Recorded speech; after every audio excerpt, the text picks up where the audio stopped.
করতে যাচ্ছি big ইউটিউবার্সদের comment করব এবং শুধু কমেন্টই করব না, তাদের সাথে এক্সট্রিম প্র্যাঙ্ক হয়ে যাবে আর কি। কেমন প্র্যাঙ্ক এটা আপনাদেরকে বলতেছি। আমি একটি ফেক অ্যাকাউন্ট খুলবো, তাও আবার গার্লস যে একটি, তারপরে লাস্টে তাদের সাথে স্ক্যাম হয়ে যাবে। সো আমরা চলেন ভিডিওটি শুরু করি।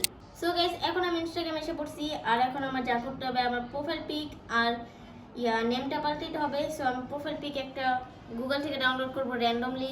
সো আমি এখন ডাউনলোড করে ফেলাই। সো গাইস, এখন আমি প্রথম ইউটিউবারকে কমেন্ট করতে যাচ্ছি। সো প্রথম ইউটিউবারটা হলো মেহেদি হাসান, আর আমি আমার প্রোফাইলটা ভালোভাবে কমপ্লিট করে ফেলেছি। সো মেহেদি হাসানকে এখন আমরা কমেন্ট করব এবং এমন এক্সট্রিম কমেন্ট করব যেটা দেখে রিপ্লাই দিতে বাধ্য হবে। সো চলেন আমরা কমেন্টে করে ফেলি, তারপর আপনার সাথে দেখা হবে আরেকটি ইউটিউবারের সাথে। আর গাইস, আজকের ভিডিওতে একটি টুইস্ট আছে যেটা আপনারা স্কিপ করবেন না, যেটা আপনাদের জন্য একটি গিফট হতে পারে এবং অনেক বড় একটা ধামাকা হতে পারে। সো আজকের ভিডিওটা ফুল ওয়াচ করুন এবং আমরা চলেন মেহেদি হাসানকে কমেন্ট করে ফেলি। সো গাইস, কমেন্টই করা ডান এবং আমরা এখন নেক্সটে কমেন্ট করব সালমান মুক্তাদির ভাইকে। সো চলেন এটা কমেন্ট করা যাক, আর দেখি আমরা কি রিপ্লাই পাই কি না। সো গাইস, মিস্টার বিস কেউ কি কমেন্ট করা উচিত না, মিস্টার বিস জীবনে রিপ্লাই দিবে না, তাই এটা আমরা নেক্সট ভিডিওতে কমেন্ট করব।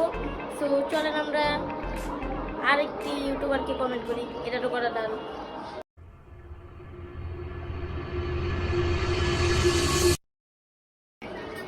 গাইস, আর্টিস্টিক রিফাত আছে, সো তাকে কমেন্ট করতে চাইছিলাম, বাট কি হইলো আপনারা এই দেখেন। সে যদি আমাদেরকে ফলো ব্যাক না করে তাহলে আমরা তাকে কমেন্টই করতে পারবো না। সো গাইস, এখন আমরা নেক্সট ইউটিউবারকে কমেন্ট করব, যেটা হচ্ছে লামাপু, এবং তার ভিডিও আমি অনেকগুলো দেখছি, আর তার চ্যানেলের নাম হলো ইয়া ভুইশিয়া। সো চলেন তাকে কমেন্ট করা যাক, আর দেখি রিপ্লাই আমরা পাই কি, আমরা কি রিপ্লাই পাবো নাকি না, দেখি কি হয়।